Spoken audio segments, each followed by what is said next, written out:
Hello and welcome to my YouTube channel. इस video में आपको मिलेगा जैक बोर्ड 9th क्लास का साइंस का मॉडल पेपर, जिनका आपको बहुत दिनों से इंतज़ार था। ये 2021 जो बोर्ड एग्ज़ाम होने वाला है आपका 2021 का बोर्ड एग्ज़ाम, उसके लिए बहुत ही इम्पॉर्टेंट है, क्योंकि इससे आपका बहुत ही क्वेश्चन जो है सिमिलर होता है, इसी टाइप का क्वेश्चन पूछा जाता है। इसीलिए इसे ध्यान से देखिए और सुनिए, ठीक है।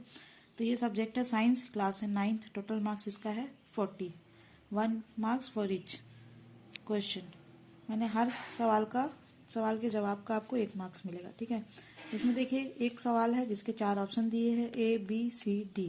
तो इसमें से आपको बताना है कि कौन सा सही है, ठीक है। जैसे कि फर्स्ट क्वेश्चन है, दूध है, मिल्क इज क्या है, द्रव है, ठोस है, गैस है या BEC। तो लिक्विड है, सॉलिड है, गैस है या BEC। तो इसका करेक्ट आंसर है कि दूध जो है लिक्विड होता है, ठीक है। जैसे हिंदी में कहते हैं द्रव।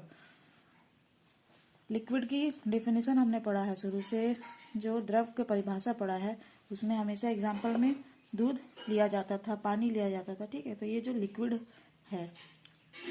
सेकंड क्वेश्चन है, गैस के कणों के बीच आकर्षण बल होता है, intermolecular force of attraction between gases molecules कैसा होता है। ऑप्शन ए है अधिक, मोर, कम, लेस। ऑप्शन सी अत्यधिक, वेरी मच। या फिर ऑप्शन डी इनमें से कोई नहीं, नन ऑफ दिस। तो इसका करेक्ट आंसर होगा कम, ठीक है। गैस के कणों के बीच आकर्षण बल कम होता है। तो इसको एक एग्जाम्पल से समझिए कि वायुमंडल में, हमारे एटमॉस्फेयर में गैस है, ठीक है। उसमें अगर हम कोई चीज़ पार करते हैं, हम लोग चलते फिरते, तो इसमें तो कोई दिक्कत नहीं आता है ना। तो हम लोग आसानी से इसमें से पार हो सकते हैं, या कोई वस्तु भी इसमें से पार हो सकता है। तो इसका जो आकर्षण बल होता है गैसों के कणों के बीच, वो बहुत कम होता है। Intermolecular force of attraction between gases molecules is very less, ठीक है। तो इसका करेक्ट आंसर होगा ऑप्शन बी, कम। थर्ड नंबर क्वेश्चन है, बर्फ का एक टुकड़ा जल की सतह पर तैरते रहता है क्योंकि a piece of ice floats on water because. इसके देखिए ऑप्शंस दिए हुए हैं, इनमें से कौन सही आपको बताना है। यह जल से भारी होता है, ice is heavier than water. Option B, बर्फ और जल का घनत्व समान होता है, density of ice and water is equal. Option C है, बर्फ जल से हल्का होता है, ice is lighter than water. और ऑप्शन डी है, बर्फ का घनत्व जल से अधिक होता है, density of ice is more than that of water. तो इसका करेक्ट आंसर होगा कि बर्फ जो है जल से हल्का होता है, इसीलिए ये तैरता है पानी में, ठीक है। A piece of ice floats on water because ice is lighter than water. बर्फ जल से हल्का होता है।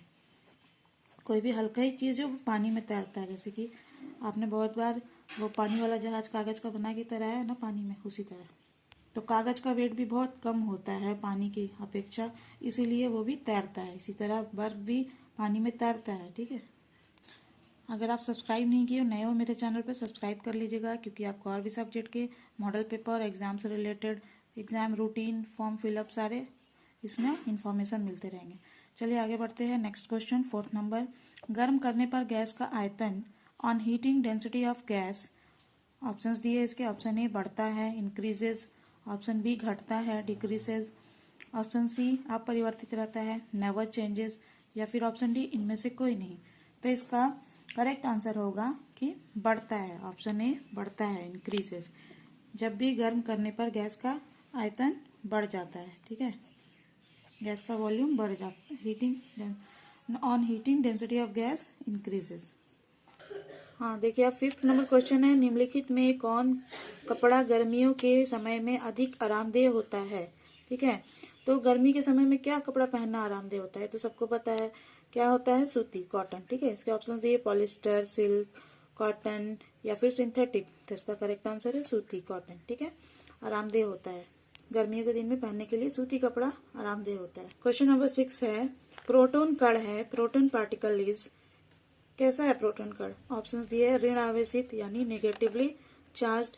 ऑप्शन बी धन आवेशित यानी पॉजिटिवली चार्ज। या फिर ऑप्शन सी आवेशहीन, न्यूट्रल।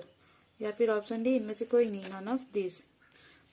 प्रोटॉन जो है वो पॉजिटिवली चार्ज होता है, यानी कि प्रोटॉन कण धन आवेशित है, ठीक है। Option B is the correct answer. इसमें और भी क्वेश्चन आ सकते हैं कि इलेक्ट्रॉन कण कैसा होता है। तो इलेक्ट्रॉन जो होता है वो नेगेटिवली चार्ज होता है। और अगर पूछ दे न्यूट्रॉन कैसा होता है, न्यूट्रॉन कण है ना, न्यूट्रॉन पार्टिकल इज, तो वो कैसा होता है, न्यूट्रॉन में नो चार्जेस। नाम से ही सुनने में लग रहा है न्यूट्रॉन नो चार्जेस, वो होता है न्यूट्रल। तो 3 कण होते हैं, 3 पार्टिकल्स। 3 पार्टिकल के बारे में आपको पढ़ना है। क्या क्या है, पहला है आपका प्रोटॉन, दूसरा है इलेक्ट्रॉन और तीसरा है न्यूट्रॉन। तो प्रोटॉन में पॉजिटिव चार्ज होता है, ये क्वेश्चन जो आपका दिया है, पॉजिटिवली चार्ज, धन आवेशित। और अगर पूछ दे इलेक्ट्रॉन कैसा होता है तो वो नेगेटिवली चार्ज होता है, ऋण आवेशित, ठीक है। और पूछे न्यूट्रॉन कैसा होता है तो उसमें कोई चार्ज नहीं होता है, वो न्यूट्रल होता है, ठीक है। चलो आगे 7th नंबर क्वेश्चन है, परमाणु भार होता है atomic weight is equal to, options दिए हैं, option A N, option B P, option C N plus P, या फिर ऑप्शन डी इनमें से कोई नहीं। तो इसका करेक्ट आंसर होगा 7th नंबर का option C N plus P, ठीक है। क्यों, क्योंकि परमाणु भार जो होता है एटॉमिक वेट का फॉर्मूला होता है एटॉमिक वेट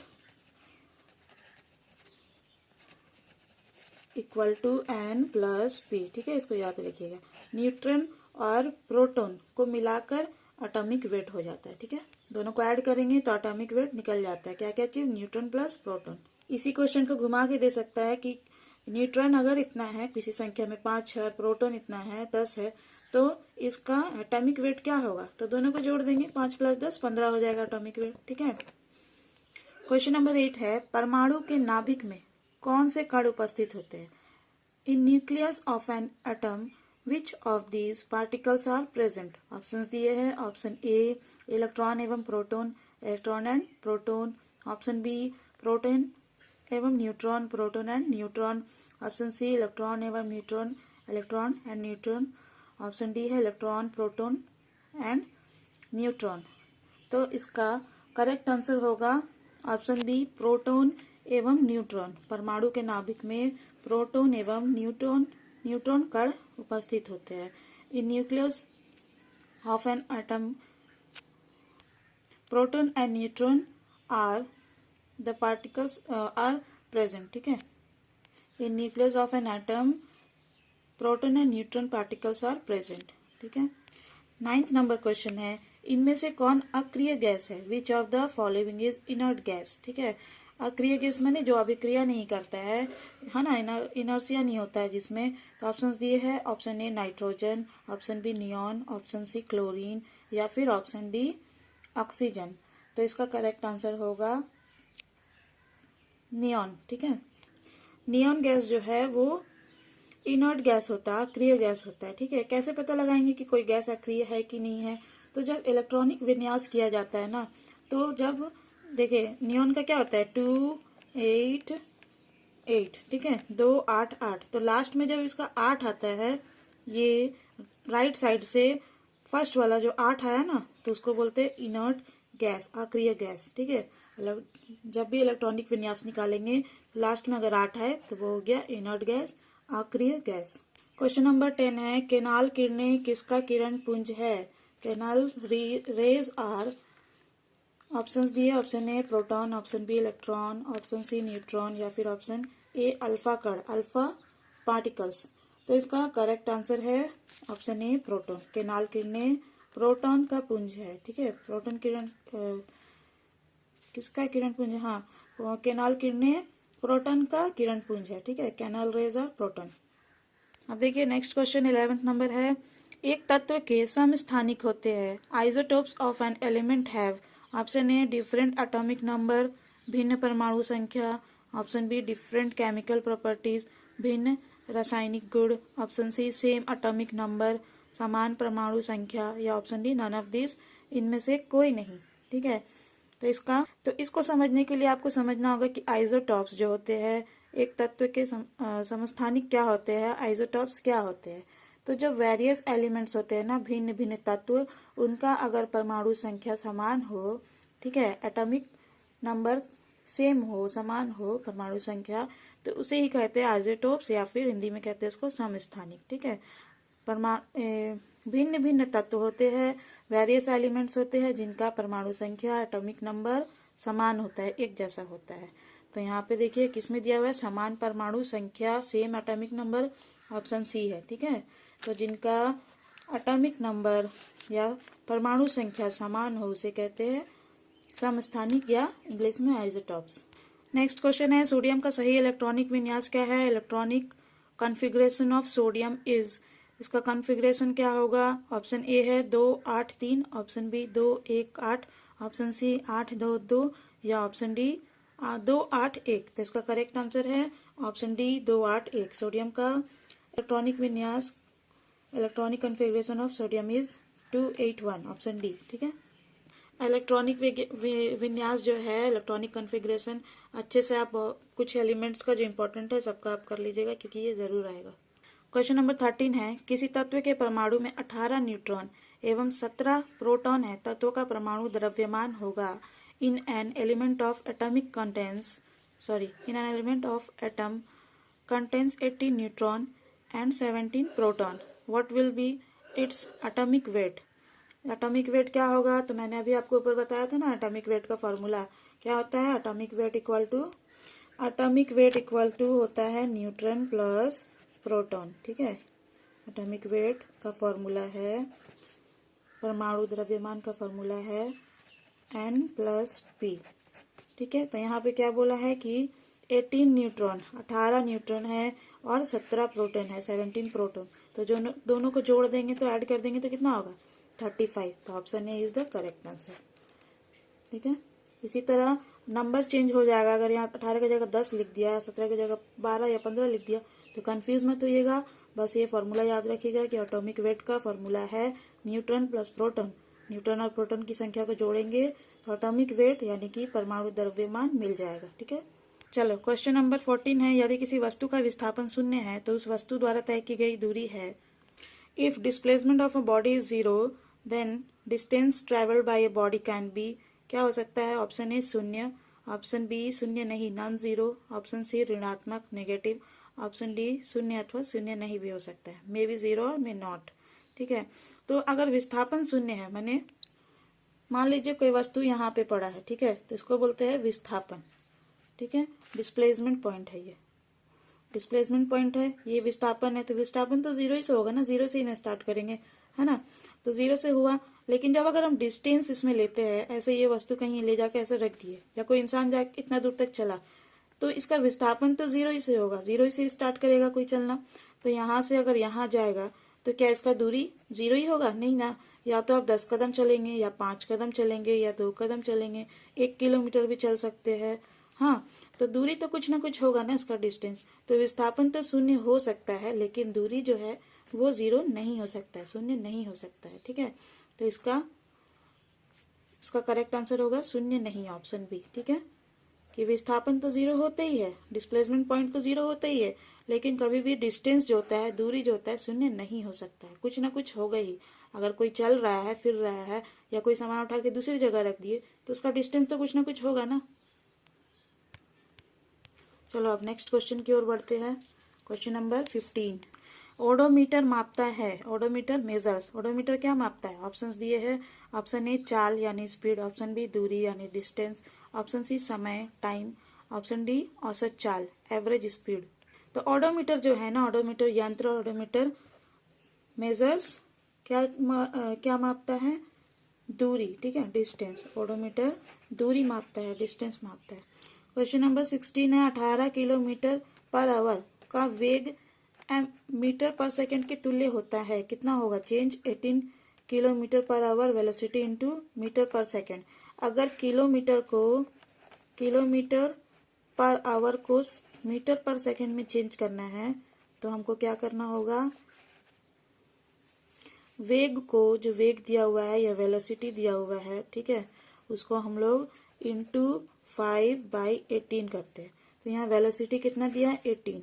ठीक है, 18, और जो मैंने फॉर्मूला भी बताया वेलोसिटी यहाँ हमने कर दिया 18 इंटू 5/18। ठीक है, इंटू 5/18।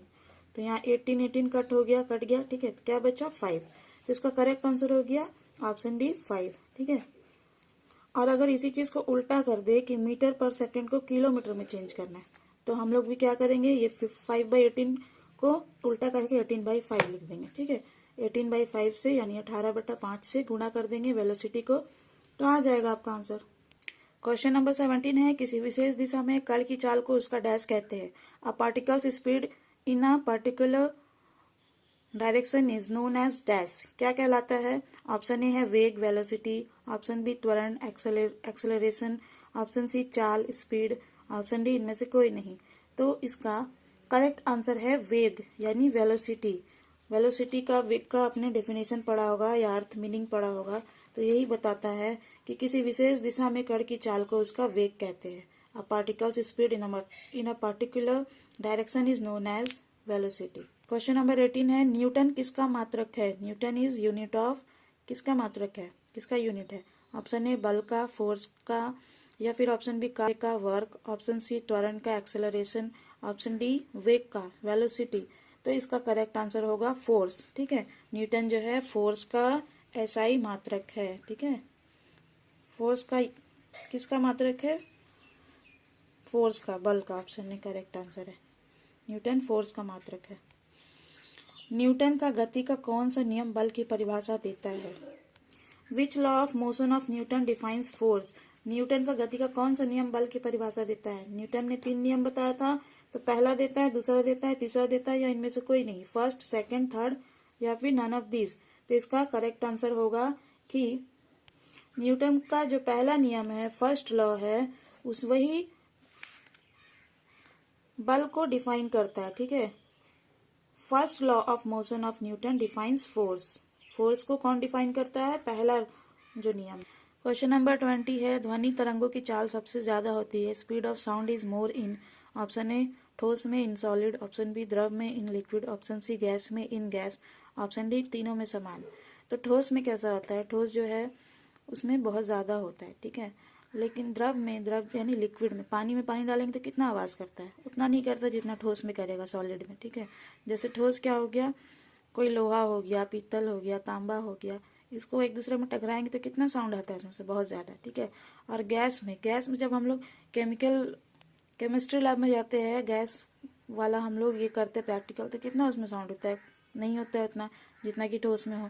तो तीनों में समान तो नहीं हुआ, किसी में कम है, किसी में ज्यादा है। तो सबसे ज्यादा किसमें होता है? ठोस में, इन सॉलिड। दो सॉलिड को अगर अब हम लोग एक दूसरे में ठोकेंगे या पीटेंगे तो उसमें बहुत ज्यादा आवाज करता है।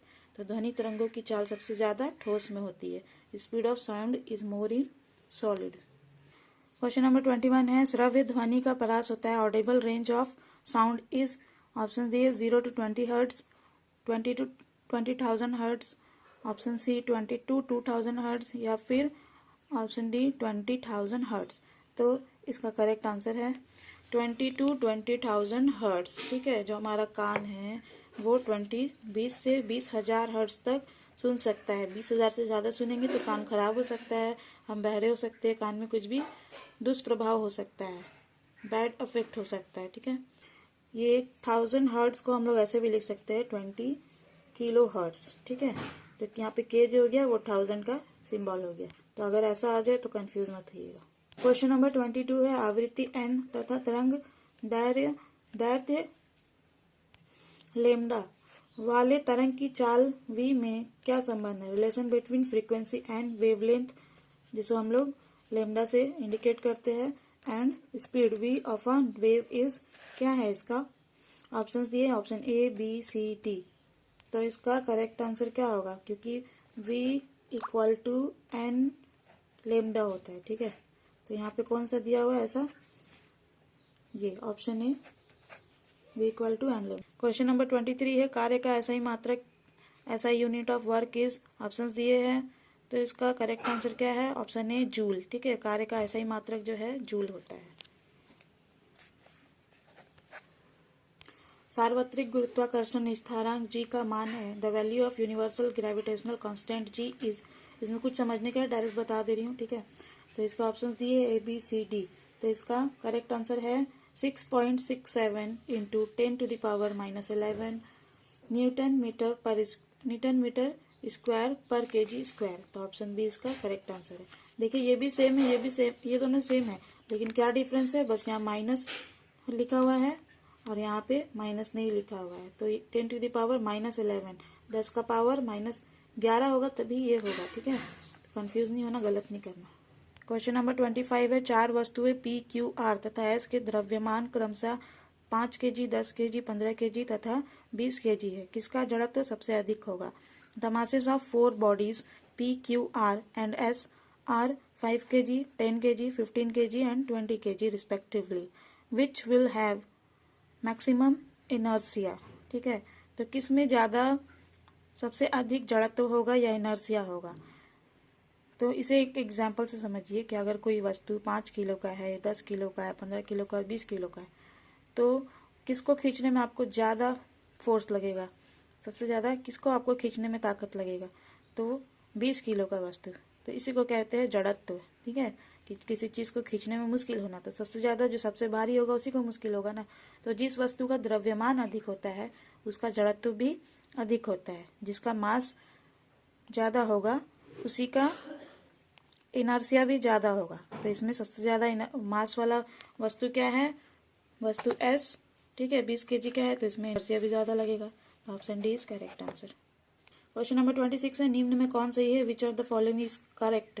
तो v² - u² ऐसे करके एक फॉर्मूला होता है कि v² = u² + 2as। तो इससे मिलता जुलता कौन सा है? देखिए इसमें v² = u² + 2as। आप बोलेंगे कोई नहीं, कौन सा है? इसमें है ऑप्शन ए जो है ये है। कैसे है? यहाँ पे सिर्फ v² दिया, यहाँ u² कैसे आ गया ये आप पूछोगे। तो जब इसको हम इधर उधर करेंगे, मान लीजिए v², ठीक है, = u², इसको इधर लाएंगे तो ये प्लस में है, यहाँ कुछ नहीं यानी प्लस है, तो ये माइनस में आ जाएगा। तो u² = 2as, तो हुआ ना ऑप्शन ए। क्वेश्चन नंबर 27 है, आत्महत्या का थैला है। Which of the following is known as suicidal bag? Option है इसके, ऑप्शन ए लवक, chloroplast, option B ribosome, option C lysosome, option D केंद्रक यानी न्यूक्लियस। इसका करेक्ट आंसर है ऑप्शन सी लाइसोसोम। लाइसोसोम को आत्महत्या का थैला भी कहा जाता है। Lysosome is known as suicidal bag.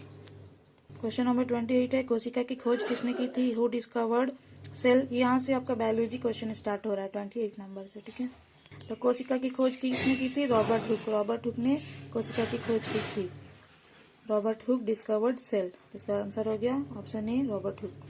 Gene बने होते हैं। Genes are made up of DNA के खंड से, फ्रैगमेंट ऑफ डीएनए, माइटोकॉन्ड्रिया एवं संसाधनी से, रसधनी से, माइटोकॉन्ड्रिया एंड वैक्यूल, या फिर ऑप्शन सी लाइसोसोम से, फ्रॉम लाइसोसोम, या ऑप्शन डी क्रोमेटिन धागों से, क्रोमेटिन थ्रेड। तो इसका करेक्ट आंसर है आपका डीएनए के खंड से, fragment of DNA. Genes are made up of fragment of DNA. Gene DNA के खंड से बना होता है, ठीक है। ऑप्शन ए है ये। क्वेश्चन नंबर 30 है, रंगीन प्लास्टिड को कहते हैं? Coloured plastid is known. Option दिए है leucoplast, option B chloroplast, option C chromoplast, या ऑप्शन डी इनमें से कोई नहीं। तो इसका करेक्ट आंसर है ऑप्शन सी क्रोमोप्लास्ट। क्रोमोप्लास्ट को रंगीन प्लास्टिड कहते हैं। Chromoplast is known as coloured plastid. Question number 31 है, रक्त है। ब्लड इज, ऑप्शन दिए तरल संयोजी ऊतक, कनेक्टिव टिश्यूज, ऑप्शन बी स्थायी ऊतक, परमानेंट टिश्यू, ऑप्शन सी वसीय ऊतक, एडिपोज टिश्यूज, या फिर ऑप्शन डी हरित लवक, ग्रीन प्लास्टिड। तो इसका करेक्ट आंसर है ऑप्शन ए तरल संयोजी ऊतक। Blood is connective tissues. रक्त जो है तरल संयोजी ऊतक होते हैं।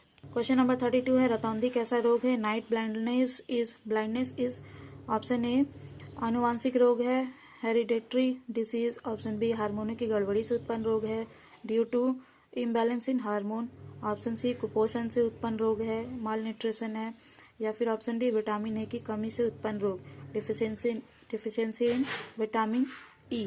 तो इसका करेक्ट आंसर है डिफिशियंसी इन विटामिन ए, ई नहीं ए, डिफिशियंसी इन विटामिन ए। जब विटामिन ए की कमी होती है किसी के शरीर में तो उसे रक्तांधी रोग हो जाता है, यानी नाइट ब्लाइंडनेस हो जाता है, रात में नहीं दिखता सही से, ठीक है, यह दिखता ही नहीं है। अब क्वेश्चन नंबर 33 की ओर बढ़ते हैं। क्वेश्चन नंबर 33 है, कॉर्क कोशिकाओं में पाया जाता है। कॉर्क सेल्स कंटेंट्स क्या पाया जाता है? ऑप्शन ए है लैटेक्स, ठीक है, option B cellulose, option C suberin, option D lignin. तो इसका करेक्ट आंसर है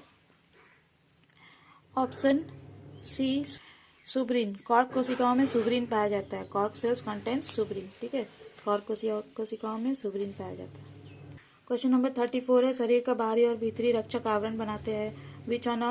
विच one of following forms the inner and outer protection covering of body.